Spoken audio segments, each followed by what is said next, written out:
امرت ہے تیرے بول تو پیغام زندگی، امرت ہے تیرے بول تو پیغام زندگی، تیرے سوا نہیں کوئی آواز وقت کی، تیرے سوا نہیں کوئی آواز وقت کی۔ بسم اللہ الرحمن الرحیم۔ ناظرین کرام السلام علیکم ورحمۃ اللہ وبرکاتہ۔ ایک لمبی غیر حاضری کے بعد الحصار کے پلیٹ فارم سے آپ کی خدمت میں حاضر ہیں، اور اس غیر حاضری سے پہلے کچھ پروگرام شروع کیے تھے آمد امام مہدی علیہ السلام کے متعلق، اور اس کا کانٹیکسٹ جو ہے وہ فلسطین میں جنم لینے والا المیہ تھا، اور وہ المیہ جو ہے وہ اسی طرح جاری و ساری ہے، وہ ظلم اور بربریت، وہ صفاقی، وہ جاری و ساری ہے۔ اور ہم نے شروع میں ہی ذکر کیا تھا کہ اس المیے کا ہر پہلو بہت تکلیف دہ ہے، بہت دردناک ہے، لیکن ایک مثبت پہلو اس میں ایسا ہم دیکھ سکتے ہیں کہ جس پر بات کرنا اور اس کو اجاگر کرنا، اس کو ہائی لائٹ کرنا جو ہے وہ ضروری ہے، اور وہ آمد امام مہدی علیہ السلام کے تذکرے ہیں، جو اس المیے کے بعد ساری مسلم امہ میں اس کا ایک چرچا جو ہے وہ شروع ہو گیا تھا، اور وہ چرچا بھی آج تک جاری و ساری ہے۔ تو لہٰذا گزشتہ وہ پروگرام جو ہم نے امام مہدی علیہ السلام کی آمد کے ذکر کے سلسلہ میں کیے، انہی کو ہم جاری رکھتے ہیں، اسی کو آگے بڑھاتے ہیں۔ اور اس وقت بھی یہ ذکر کر دیا تھا کہ اس میں ہم بعض شخصیات جو ہیں ان کے نظریات جو ہیں ان کا بھی ذکر کریں گے، اور ان کے اوپر اپنا تجزیہ اور تبصرہ جو ہے وہ بھی دیں گے۔ تو بہت ساری معروف شخصیات کو بائی پاس کرتے ہوئے اس ذکر کا تسلسل جو ہے اس کو جاری رکھتے ہوئے ہم آج ڈاکٹر سر علامہ محمد اقبال صاحب کا ذکر کرتے ہیں۔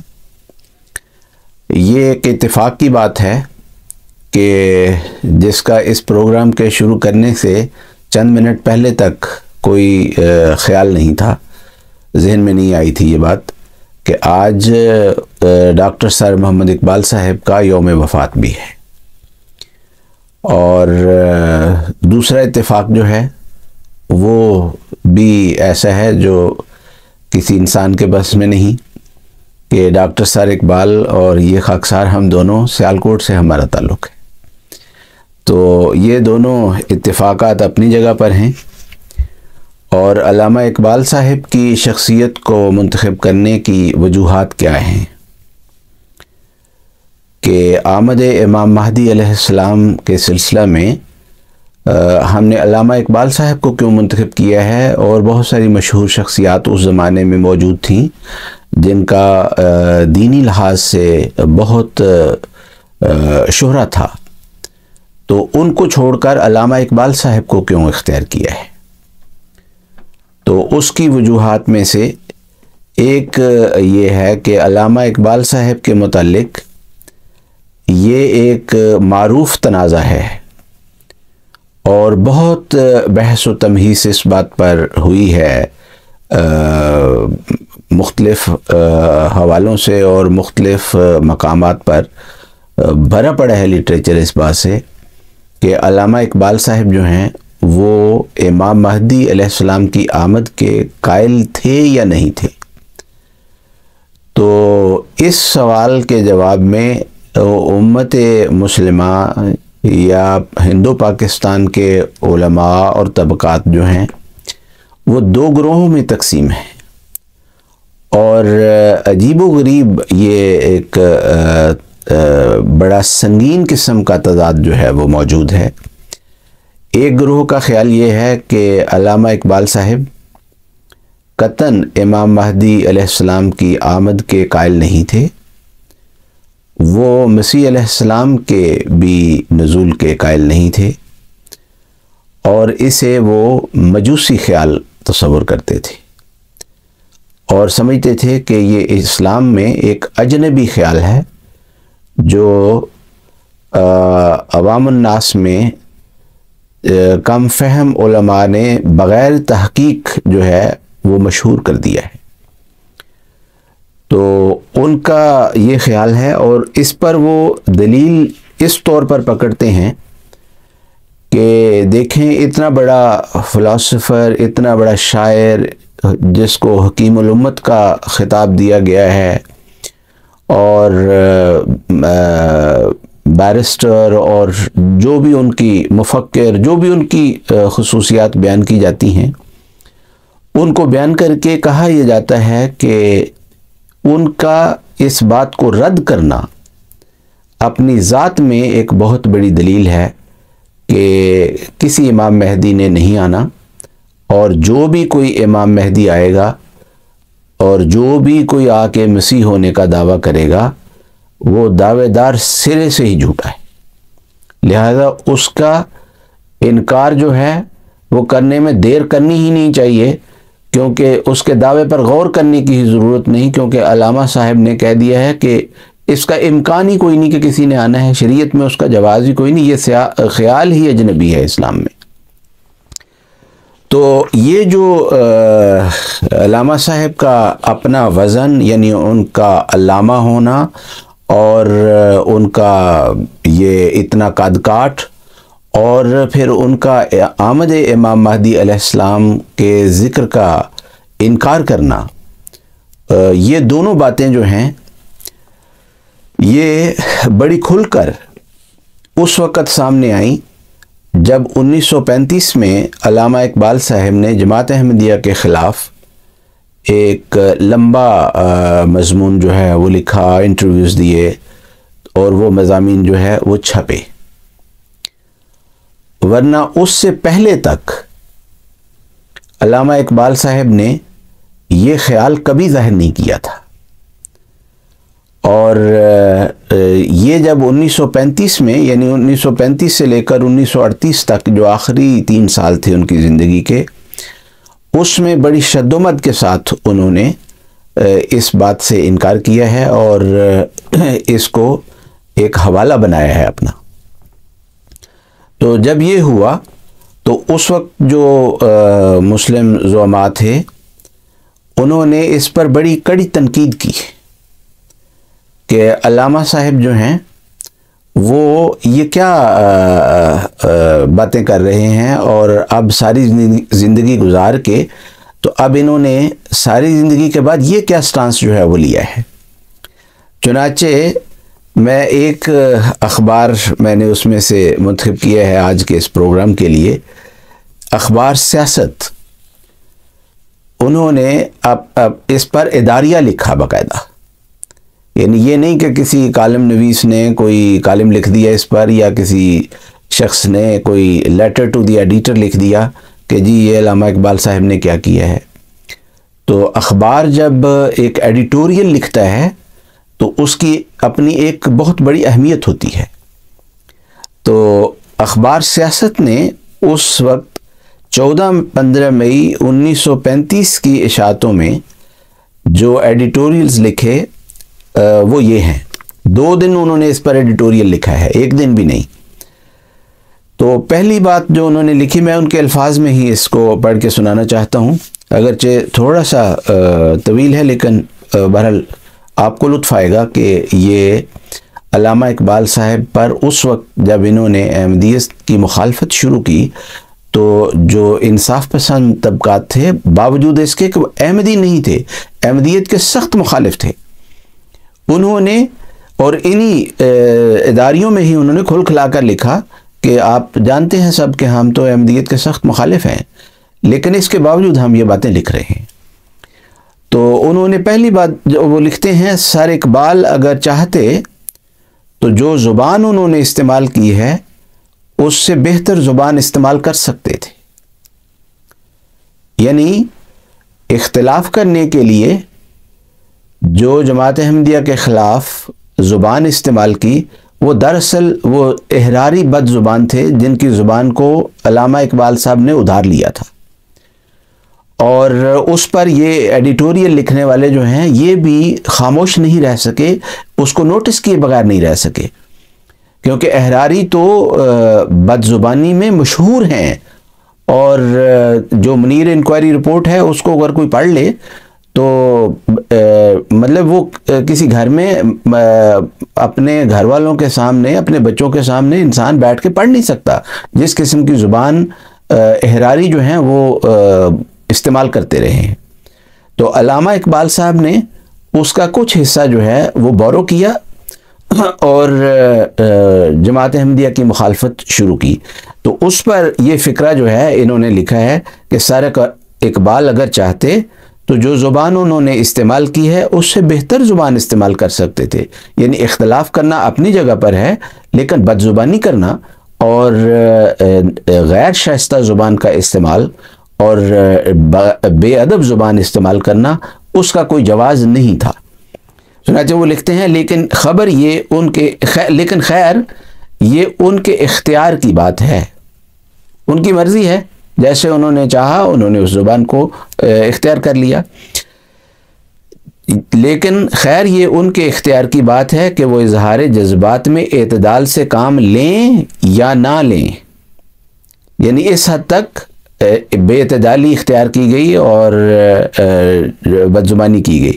مجھے اور دوسرے مسلمانوں کو صرف یہ دیکھنا ہے کہ علامہ اقبال کا استدلال کہاں تک حق بجانب ہے.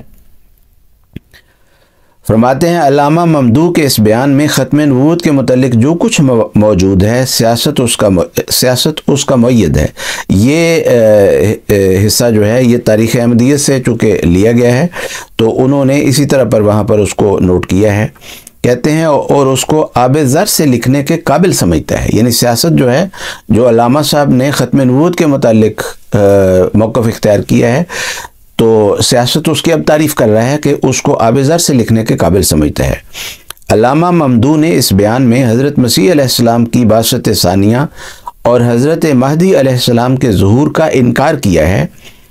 اور اس کو مجوسیوں، یہودیوں اور نصرانیوں کا خیال ظاہر کر کے لکھا ہے کہ جاہل مولویوں نے ان عقائد کو اغیار سے لے کر عام کر دیا جس کی وجہ سے اسلام میں فتنے پیدا ہو چکے اور ہو رہے ہیں. سیاست نے پھر اس پر لکھا کہ اگر علامہ اقبال علماء احناف وغیرہ کو بلا کر ان کے روبرو اپنا نظریہ پیش کریں اور علماء کا اس بات پر اتفاق ہو جائے کہ نزول مسیح و ظہور مہدی محض ڈکوسلا ہی ڈکوسلا ہے، یعنی جو حنفی علماء ہیں ان کو اکٹھا کریں اور اکٹھا کر کے ان کے سامنے یہ بات رکھیں کہ یہ جو ظہور مہدی کا عقیدہ ہے یہ تو ڈکوسلا ہے، یہ کوئی پیشگوئی نہیں ہے حضرت صلی اللہ علیہ وسلم کی اور کوئی پیشگوئی نہیں ہے قرآن کریم میں بھی اس کے متعلق. تو کہتے ہیں تو اس سے تحریک قادیان کو اس قدر ضرر پہنچے گا کہ احرار کی فتنہ آرائی، افتراق پروری، نفاق انگیزی، چندہ بازی اور دشنام ترازی سے ہرگز نہیں پہنچ سکتا. یعنی اگر یہ موقف اختیار کیا جائے اور یہ طریق اختیار کیا جائے تو احمدیت کو بہت سنگین نقصان پہنچے گا.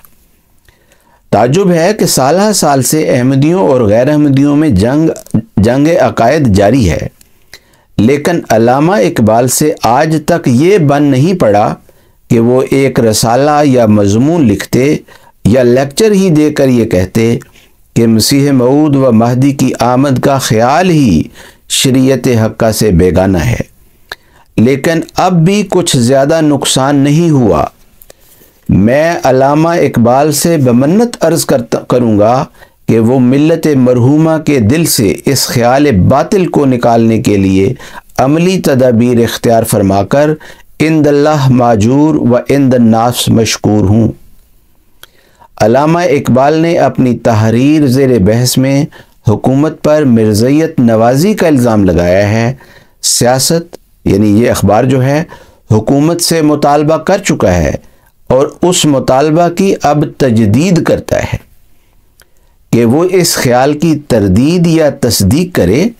اس لیے کہ علامہ ممدوح کی اعلیٰ حیثیت کے مسلمان کی طرف سے ایسا الزام لگنے کے بعد حکومت کی خاموشی مجرمانہ ہوگی۔ تو دونوں باتیں اس ایڈیٹوریل میں انہوں نے ذکر کر دی ہیں۔ ایک تو یہ کہ علامہ اقبال صاحب جو ہیں ان کی جو حیثیت اعلیٰ حیثیت ہے، ان کا جو قد کاٹ ہے، ان کا جو وزن ہے وہ بہت زیادہ ہے، اور دوسرا یہ کہ انہوں نے امام مہدی کا بھی انکار کیا ہے اور اب حکومت پر مرزائی نوازی کا الزام بھی لگایا ہے۔ اب اس کے اندر اگر کوئی پڑھ سکتا ہو تو وہ پڑھ سکتا ہے کہ بین سطور یہ بات یہاں ہے کہ اس سے پہلے جو الزام لگا رہے تھے کہ احمدیت جو ہے یہ انگریز کی لگایا ہوا ایک پودا ہے اور انگریزوں کی ایجنٹ ہے، تو وہ الزام جو ہے وہ تو مولوی لگا رہے تھے، اور مولوی تو جھوٹے مشہور ہیں، تو اس لحاظ سے ان کی بات کو تو چلو وزن نہیں دیا حکومت نے۔ اب تو ایک علامہ صاحب جو کہ مولوی نہیں ہیں وہ الزام لگا رہے ہیں، تو لہٰذا اب حکومت کے اوپر فرض ہے کہ حکومت جو ہے اس سیاست اخبار والے ایڈیٹوریل میں لکھ رہے ہیں کہ اب حکومت کے اوپر فرض ہے کہ حکومت جو ہے وہ اس کی تصدیق کرے کہ وہ مرزائی نواز ہے یا اس کی تردید کرے، ورنہ خاموشی جو ہے وہ ایک مجرمانہ فعل ہوگی۔ تو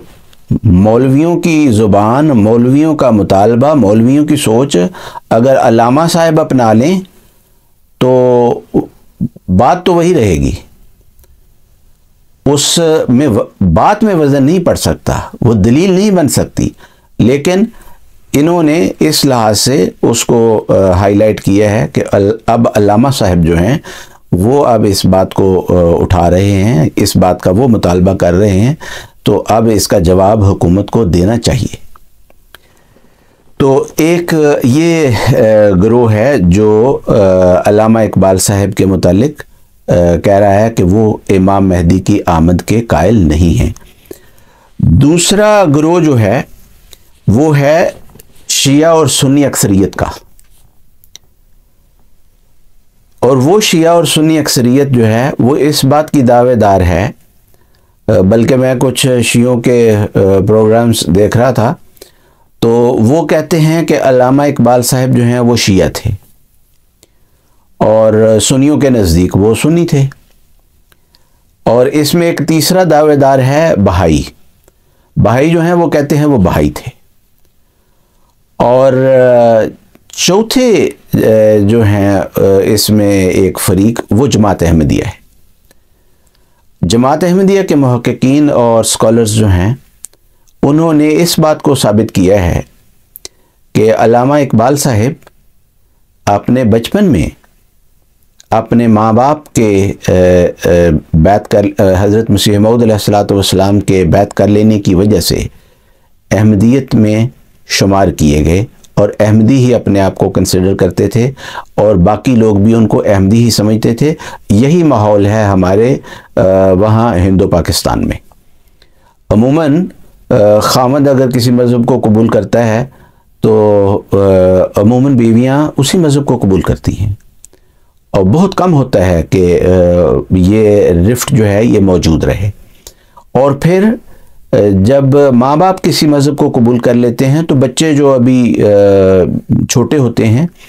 اور اپنی یوتھ میں ہوتے ہیں وہ عموماً ان سے اختلاف نہیں کرتے۔ یہ ہمارا ایک ماحول ہے، اور اس ماحول سے باہر علامہ اقبال کے متعلق ان باتوں کو سمجھنا ناممکن ہے، بلکہ ان باتوں کو اگر اس ماحول سے کٹ کر کے سمجھنے کی کوشش کریں گے تو یقیناً غلط نتیجوں پر پہنچیں گے۔ تو علامہ اقبال صاحب کے اس وقت کے ماحول کو، اور آج بھی تقریباً وہ ماحول ہے لیکن اب ذرا کچھ فرق آیا ہے اس میں، لیکن اس وقت تو یقیناً یہی ماحول تھا کہ اگر ماں باپ جو ہیں انہوں نے کوئی فرقہ یا کوئی مذہب اختیار کیا ہے، یا پہلے سے اختیار کیے ہوئے ہیں، یا وہ کنورٹ ہوئے ہیں کسی طرف، تو اولاد جو ہے وہ آٹومیٹیکلی ادھر کنورٹ ہو جاتی تھی۔ تو علامہ اقبال کا یہ زمانہ جو ہے بچپن کا، کیونکہ علامہ اقبال صاحب کی پیدائش جو ہے وہ 1877 یا 79 کی ہے، اور حضرت مسیح موعود علیہ الصلوۃ والسلام کا جو دعویٰ ہے اور جب جماعت کی بنیاد رکھی ہے وہ 1889 میں ہے، یعنی اس کے 10 سال بعد تقریباً۔ تو آپ سمجھ لیں کہ اس وقت علامہ اقبال صاحب کی عمر کوئی 10 سال کے قریب ہوگی جب جماعت کی بنیاد رکھی گئی ہے، اور ان کی خاندانی روایات جو ہیں ان سے اس بات کا قطعی طور پر علم ہو جاتا ہے، اور جماعت کے لٹریچر میں یہ بات جو ہے یہ بڑی سند کے ساتھ موجود ہے کہ علامہ اقبال کے والد صاحب شیخ نور محمد صاحب حضرت مسیح موعود علیہ الصلوۃ والسلام کی بیعت کرنے والوں میں شروع کے زمانے میں موجود تھے۔ تو اس لحاظ سے، لیکن یہ ساری بات کرنے کا مقصود یہ نہیں ہے کہ علامہ اقبال صاحب کو ہم لازمی احمدی ثابت کریں گے تو اس کی وجہ سے احمدیت کو کوئی 4 چاند لگ جائیں گے یا احمدیت کی کوئی عزت افزائی ہوگی۔ اور اگر علامہ اقبال صاحب احمدیت کو قبول نہیں کرتے، اور اگر یہ ثابت نہیں ہوتا تاریخی حوالے کے طور پر کہ علامہ اقبال صاحب جو ہیں وہ احمدی نہیں تھے بلکہ انہوں نے احمدیت کا انکار کیا، تو پھر احمدیت کی صداقت پر کوئی حرف آتا ہے۔ کسی کے جب بھی کوئی صداقت اللہ تعالیٰ کی طرف سے دنیا میں آتی ہے تو اس کا انکار کرنے والے خواہ وہ بڑے بڑے بادشاہ ہوں،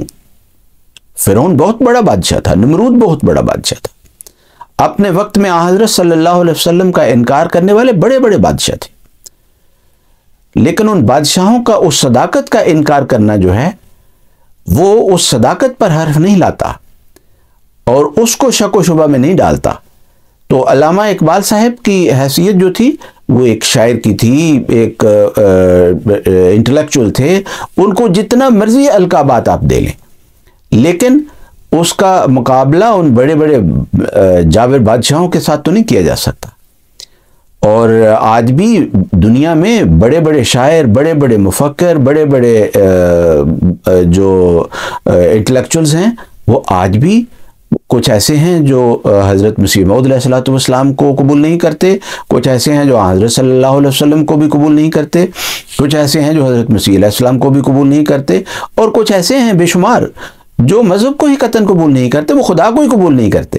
تو ان کے قبول نہ کرنے کے نتیجے میں نہ خدا تعالیٰ کی ہستی پر کوئی حرف آتا ہے، اور ان کے قبول کرنے کے نتیجے میں خدا تعالیٰ کی ہستی کو کوئی فائدہ نہیں پہنچتا۔ اور یہ جو جن کا باقی لوگوں کا ذکر کیا ہے، یہ اگر کسی صداقت کو، کسی نبی کو، کسی مامور من اللہ کو قبول کرتے ہیں تو اس کے نتیجے میں اس مامور من اللہ کو فائدہ نہیں ہوتا کہ اس نے مجھے قبول کر لیا ہے، یہ بڑا آدمی ہے۔ تو اس لحاظ سے حضرت مسیح موعود علیہ الصلوۃ والسلام کے اگر علامہ اقبال صاحب کے والد صاحب، ان کی والدہ اور ان کے خاندان نے اگر احمدیت کو قبول کیا، اور بعد میں علامہ اقبال صاحب نے بھی اس احمدیت کو کمزور احمدی یا بے عمل احمدی کے طور پر ہی اپنے آپ کو احمدیت میں جاری رکھا، تو اس سے یا اس کے برعکس اگر کوئی سوچ لے کہ علامہ صاحب شروع سے ہی احمدی نہیں تھے، تو اس سے کوئی فرق احمدیت کو نہیں پڑتا۔ اس پروگرام کو ہم یہاں ختم کرتے ہیں، اور اس سلسلے کو ہم علامہ اقبال صاحب کے اس کے اوپر نوٹ کو ہم جاری رکھیں گے۔ جزاکم اللہ تعالی و احسن الجزا۔ السلام علیکم ورحمۃ اللہ وبرکاتہ۔